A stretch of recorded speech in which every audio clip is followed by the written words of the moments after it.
말귀를 똑바로 알아들으세요. 지금 총리 권한 대행께서는 총체적인 대한민국 경제 수장이십니다. 예. 아니 탈석탄 정책에 대해서 모르신다는 게 말이 됩니까 이게? 네, 의원님. 존경하는 국민 여러분, 김상희 국회 부회장님, 그리고 선배 동료 의원 여러분, 그리고 홍남기 부총리를 비롯한 국무위원 여러분, 국민의힘 상주문경 출신 이미자 국회의원입니다. 기후위기는 곧 미래 세대의 위기입니다. 2019년 국회 미래연구원과 국가환경교육센터가 조사한 바에 따르면 청소년들은 인류의 삶을 위협할 요소로 환경, 기후변화와 환경과 경제의 조화로운 발전을 도모하는 대통령을 바란다고 했습니다. 경제는 먹고 사는 문제이지만 환경은 죽고 사는 문제입니다. 그러나 문재인 정부는 탈석탄이 아닌 탈원전에 매몰돼 기후위기로부터 우리 미래 세대를 보호하지 못하고 있습니다. 이에 국민의힘 소속 환경노동위원회 간사인 본 의원과 기후위기 대응을 실천하고 있는 원희룡 제주지사와 함께 발표한 신기후 에너지 5대 정책을 대안으로 제시하고자 합니다. 첫째, 조속한 탈석탄. 둘째, 재생에너지와 스마트 원전의 조화. 셋째, 한미중일 기후에너지와 국가 정상급 협의체 구축. 넷째, 대통령 직속 탄소 중립 녹색성장위원회. 다섯째, 2030 미래세대의 기후에너지 정책 참여 보장을 제안하는 바입니다. 총리 권한대행 나와주시기 바랍니다. 내일 지구의 날 기후 정상회의를 하시죠? 네, 그렇습니다. 우리 대통령도 비대면으로 참석하시고요. 참석하십니다. 지난주에 존 케리 기후 특사가 대한민국을 다녀갔습니다. 네. 정의원 장관과 많은 얘기를 나눴죠. 네. 거기서 존 케리 특사가 요청한 얘기들이 있습니까? 사실 의원 죄송합니다. 제가 그 특사하고 협의된 내용을 구체적으로 제가 사실 자료를 못 봐가지고 상세하게 말씀드리기가 어려울 것 같습니다.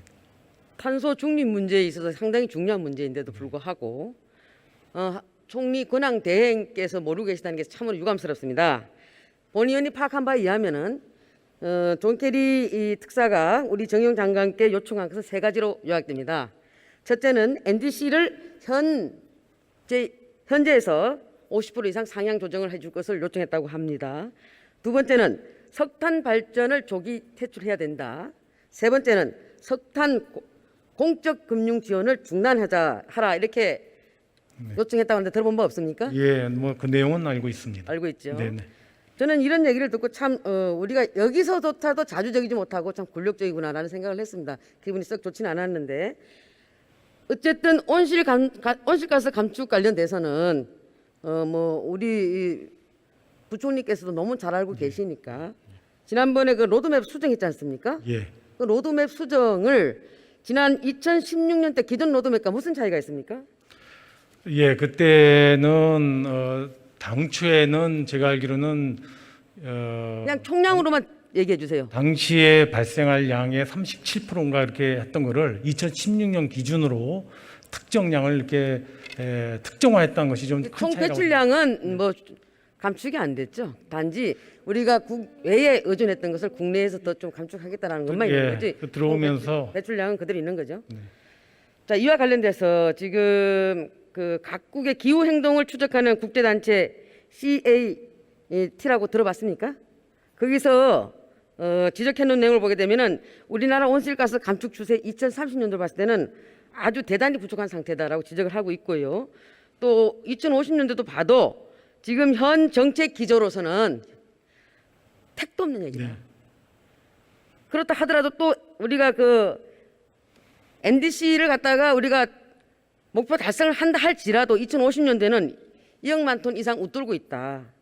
그래서 상당히 좀 대한민국의 온실 감축 정책은 로드맵은 다시 한번 수정돼야 된다라고 지적하고 있습니다. 어떻게 생각하십니까? 예, 의원님 그전에 작년 12월 달에 정부도 2050 탄소 중립 전략을 선언을 했기 때문에요. 그에 따라서 저는 2050년 넷제로가 되기 위해서 2030년, 40년, 50년 어떻게 가야 될지 그거로 해서 뭘 준비해야 될지 지금 시나리오를 부처간에 작업을 하고 있고요. 그게 아직도 정리가 안 되고 아직도 계속적으로 작업 중입니다. 아닙니다. 아까 말씀한 대로 기존 자료는 있는데 작년 12월 달에 넷제로 전략을 발표했기 때문에 그 후속으로 6월 말까지 구체적인 2050 탄소 중립을 실현하기 위한 연도별 2030년, 40년, 50년 달성 목표와 준비 내용들을 현재 검토하고 있다는 말씀을 드립니다. 그걸 발표할 수 있을 것 같습니다. 문재인 정부의 넷째로 관련돼 가지고 그럼 에너지 정책에 대해서 한번 제가 짚어보겠습니다. 네. 지금 이 그래프 보시죠? 예. 이게 지금 1인당 배출량 증감률을 나타낸 겁니다. 이 온실가스 종합정보센터에서 내놓은 자료이기 때문에 믿을 만한 자료죠. 여기 보게 되면 이명박 정부 때는 상당히 배출이 감소되죠. 그러다가 문재인 정부 때 와갖고 17, 18년도에 증가가 됩니다. 그러다가 19년도에 다시 떨어집니다. 이게 뭐 때문에 그렇다고 생각하십니까? 이유가 뭐죠? 바로 원전이죠. 원전. 화면을 좀 더 말씀. 예. 원전인데요. 문재인 정부 때 2017, 18년 때는 당선되시고 나서 탈원전 정책을 폈고 그래서 원전 정비를 비중 축소를 했습니다. 정비하고 그러다 보니까 당연히 올라갔고 그러다 보니까 다시 원전을 재가동하면서 이게 떨어지게 됩니다. 제가 여기서 드리고자 하는 말씀은 지금 문재인 정부의 에너지 정책 관련돼서 탈원전 정책을 계속 지금 유지하고 있느냐, 계속 이들이 가고 있느냐, 변함이 없느냐 한번 묻고 싶습니다. 의원님 아까 그 표에서 그 요인 중에 하나가 지금 정부 들어와서 석탄 발전을 여러모로 폐쇄하면서 저는 그 효과도 굉장히 컸다고 생각을 합니다. 지금 제가 드리고자 하는 말씀은 예. 석탄 발전을 어디 폐지했죠? 지금 석탄 발전이 몇 개입니까 지금 대한민국? 54개에 있는. 석탄 발전이 24개입니까? 아니, 환경부 장관 맞습니까? 54개로 알고 있는데요, 제가. 본 의원이 알기는 60개 정도 알고 있습니다. 예, 근데 그래도 상당 부분 폐로를 해가지고 공개를 모르시면 그냥 가만히 계세요. 그리고 본 의원이 봤을 때는 지금 탈원전 정책이 지금 현재 우리가 넷째로 2050 탄소 중립에 도달하기 위해서는 현재 너무 성급한 게 아닌가. 지금 시기상조다라는 말씀을 드릴 수 있으면서 왜 그런 말씀 드리냐면 지금 문재인 정부가 정권을 잡고 나서 탈원전 로드맵 발표했을 때에 신규 원전은 사실상 백지화하겠다고 했습니다. 맞지 않습니까? 예, 그렇지만 의원님 지금 우리 원전 발전 숫자는 계속 늘어나고 있습니다. 24년 5년까지는 늘어나게 돼 있습니다. 그러니까요. 예. 지금 24년까지 늘어나게 돼 네. 있지만서도 들어오실 때에 백지화하겠다라고 말씀을 하고 로드맵 발표를 했습니다. 그러다 예. 보니까 문제가 된 거예요. 예, 그렇게 하다 보니 지키지 못할 약속을 했다 이거죠. 지금이라도 늦지 않았으니까 고해성사하고 에너지 정책 전환하는 게 어때요? 의원님 그거는 정부의 공약적 국정 과제이기도 하지만은 또 여러모로 볼 때 신재생 에너지 쪽이 훨씬 더 우리 국가 대계를 위해서 필요하기 때문에 저는 그러한 전환이 장기적으로 좀 이루어져야 될 것 같고요. 그런 그럼 신재생 에너지 한번 말씀해 보십시다. 신재생 에너지가 지금 현재 우리가 에너지 비중의 몇 프로 차지하고 있죠?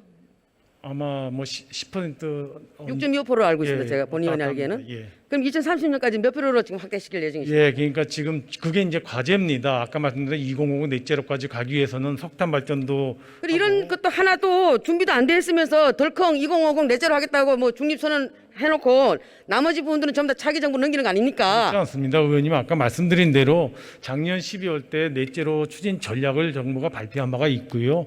거기에 대해서 계획이 있는데 다만 2050이라고 하는 넷제로를 이루기 위해서 좀 더 추가적으로 강력한 대응이 필요해서 그 시나리오를 그리고 대책을 6월 말까지 만들고 있다는 지금 말씀입니다. 재생에너지도 가능성 때문에 상당히 문제가 되고 있죠. 그리고 국토 난개발이라든가 지가상승 문제로 참 여러 가지 어려움을 겪고 있습니다. 그럼에도 불구하고 본 의원은 재생에너지 확대 정책에는 전 찬성합니다. 네. 그러나 여러 가지 문제점이 있기 때문에 이런 문제들은 또 다시 하나하나 우리가 또 점검해야 될 필요는 있습니다. 그럼 하나 더 넘어가서요. 석탄 관련돼서 말씀드려보겠습니다. 석탄 발전소를 갖다 많이 폐지했다라고 하는데 그럼 폐지했으면 좋습니다. 근데 다시 또 7기를 갖다가 지금 건설 중에 있는 것을 갖다가 그대로 지금 방치하고 있지 않습니까? 예, 거기에서 여러 가지 논의가 있는 걸로 알고 있습니다. 지금 건설 중인 석탄 발전도 있고요. 아니 친환경 대체 에너지로 이 부분에 있어서는 이런 공약을 갖고 대통령이 당선되셨는데 오히려 탈석탄을 하는 게 아니고 오히려 석탄 발전소 7기를 갖다가 더 건설 중에 있는 것을 중단시키지 않냐고 진행시키는 데 대해서 환경단체에서 아주 분노하고 있습니다. 네, 의원님. 여기 대해서 어떻게 생각하십니까? 예, 기존의 석탄 발전을 줄여나가려는 노력은 아주 강력하게 시행을 해오고 있고요. 지금 의원님 말씀한 대로 몇 개 지금 건설 중인 석탄 발전에 대해서 중단을 할 것인지 아니면은 그 지금 짓는 것까지만은 용인이 되는지 그게 판단이 좀 남아 있는 거고요. 앞으로 추가적인 석탄 발전 건립은 없을 걸로 그렇게 명백히 하고 있습니다. 앞으로는 없을 겁니까? 예, 자, 그러면은 지금 우리 그 국가기후 환경회의의 우리 반 위원장님께서도 대한민국에서 2040년에서 2045년 사이에 석탄이 완전히 퇴출돼야 한다라고 하고 있는데 여기에 대해서는 우리 정부의 로드맵은 뭡니까? 예, 지금 석탄 발전 해외 석탄 발전 프로젝트에 대한 수주 관련이고 그 수주에 대한 공적 금융 지원 관계로 아마 여쭈신 걸로 저는 이해가 아닙니다, 아닙니다, 절대 아닙니다. 말귀를 똑바로 알아들으세요. 지금 대한민국의 석탄 발전이 지금 60기 정도 있다라고 말씀 안 드렸습니까? 예. 여기에 대한 퇴출 로드맵을 제가 묻고 있는 겁니다. 예, 아까 의원님 말씀주신 준 대로 60여 개의 석탄 발전에 대해서는 그 수명이 없죠? 아니 있습니다. 그럼 몇 년도까지 로드맵을 그려놓고 있습니까? 그러니까 제가 지금 구체적으로는 제가 개개에 대해서는 지금 지금 총리 근황 대행께서는 총체적인 대한민국 경제 수장이십니다. 예. 그런데 탈에너지 정치 아니 탈석탄 정책에 대해서 모르신다는 게 말이 됩니까 이게? 네, 의원님. 제가 저한테 자, 제가 다시 묻겠습니다. 미리 질문을 안 주시고 하니까 제가 그 자료를 다 챙겨오지 못한 것은 제 불찰인데요. 자, 그럼 다시 묻겠습니다. 미리 로드맵은 간단하지 않습니까? 자, 대한민국에 있는 석탄 조기 퇴출을 언제까지 보고 있습니까? 그럼 몇 년도까지 보고 계십니까? 제가 알기로는 2050년까지도 몇 기는 남아 있을 걸로 그렇죠? 생각이 듭니다. 예. 그 몇 기가 지금 7기 하고 있는 게 2024년도에 완공이 된다라고 한다면은 이 부분은 2054년도까지 갑니다. 그죠? 네, 그렇습니다. 수명 30년이니까. 그래서 그랬을 경우에는 이게 정말로 이게 탄소 중립 2050이 이게 우리가 성립될 수 있나? 의원님. 그걸 하려고 한다면 이건 조기에 또 중단돼야 된다는 말씀입니다. 의원님 아까 말씀대로 2050 탄소 넷제로 하기 위해서는 석탄 발전이 그 이전에 다 없어져야 되는데요.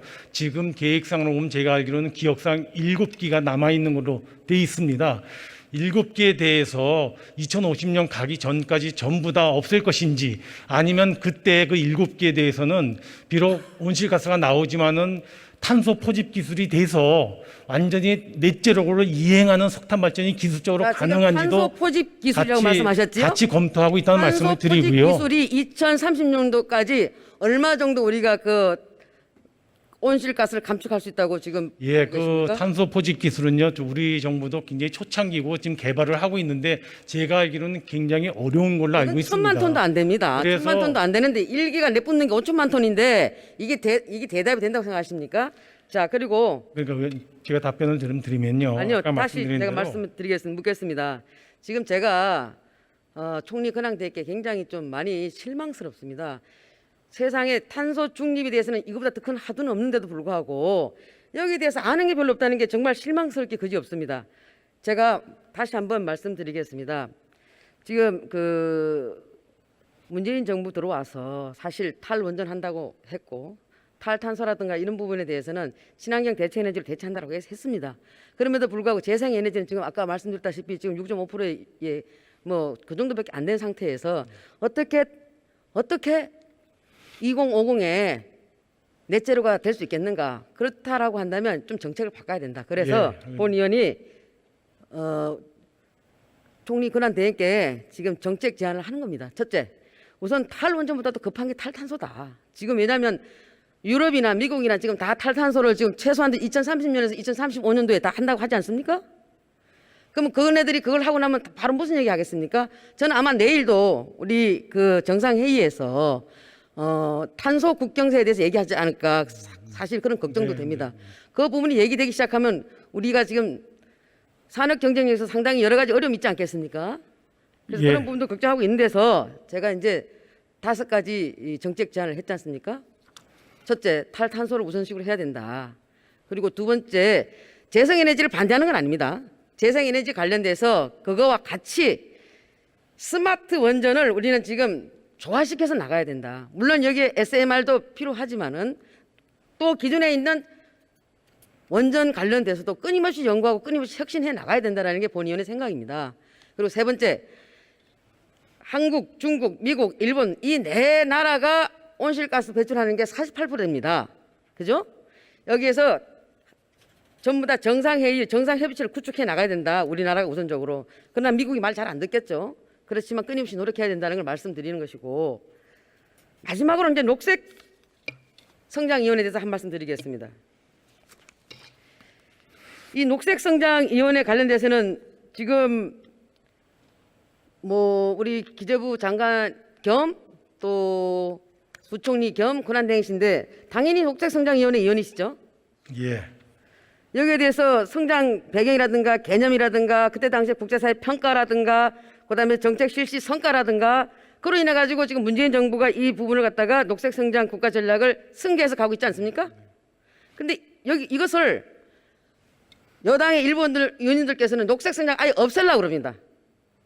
녹색 성장 기본법을 아예 없애고 폐지시키고 여기에다 탄소 중립이라는 용어만 사용해서 법을 바꿔오기도 하는데 여기에 대해서 어떻게 생각하십니까? 예, 지금 뭐 의원님은 뭐 용어만 바꿔서 제정한다 그러는데 내용상 살펴보시면 전혀 그렇지가 않고요. 일단 녹색성장 기본법이 이룬 성과에 대해서는 정부도 다 인정을 합니다. 다만 이제 녹색성장 기본법의 주된 내용이 온실가스 감축이라든가 또는 배출권 거래제 도입이라든가 이런 쪽에 중점이 가 있고 거기에선 성과가 있었습니다. 그러나 이번에 2050 탄소 중립은 과거의 녹색 성장을 육성하는 정도 차원하고는 저는 좀 보다 더 높은 차원이라고 생각을 하고요. 전체적으로 탄소 중립 2050을 목표로 하고 가는데 워낙 이것이 우리 경제사에 미친 영향이 크고 거대한 담론적 과제다 보니까 이를 뒷받침하기 위해서 탄소 중립 기본법을 만들어서 녹색성장 기본법의 내용을 흡수하면서 발전적으로 저는 새로운 법이 만들어지는 거라고 생각이 됩니다. 탄소 중립 관련된 로드맵은 잘 알고 있지도 못하시면서 녹색성장 기본법 관련돼서 녹색성장을 지우는 데 대해서 상당히 잘 알고 계시는데 제가 법을 다 봤습니다. 녹색성장 기본법 안에 다 있는 내용들을 가지고 녹색성장만 지우고 탄소 중립을 갖고 들어온 겁니다. 이런 법들은 안 된다는 말씀을 드리면서 마지막으로 의원님 한 가지 더 이제 제안 드립니다. 끝으로 지금 기후 관련돼 가지고는 사실 기후 변화에 대해서는 미래 세대가 가장 중요한 이해 당사자 아니겠습니까? 네. 그 2030 이해 당사자들이 미래를 결정할 정책에 예산 편성이라든가 심의, 정책 형성 이런 데 참여할 것을 보장해 주시기 바랍니다. 예, 저는 꼭 2030 세대뿐만 아니라 이 탄소 넷제로를 이행하기 위해서는 모든 계층하고 모든 세대, 특히 경제계 의견이라든가 국민들의 이해관계에 있는 계층의 의견을 폭넓게 저는 수렴해야 된다고 보고요. 그런 의미에서 탄소 중립 법을 만들면서 탄소 중립 위원회도 만들고 여러 가지 의견 수렴 보강 장치도 만들기 위해서 과거의 녹색성장 기본법을 그냥 유지하면서 보강하는 것보다 좀 더 큰 차원에서 탄소 중립법을 제정해서 좀 그런 내용들을 다 담자는 거기 때문에 저는 뭐 의원님 지적하고 크게 차이가 없다고 생각합니다. 총리 권한대행께서 지금 하신 말씀대로 녹색 성장 기본법은 폐지하는 것은 절대 안 됩니다. 이사입니다. 들어가십시오.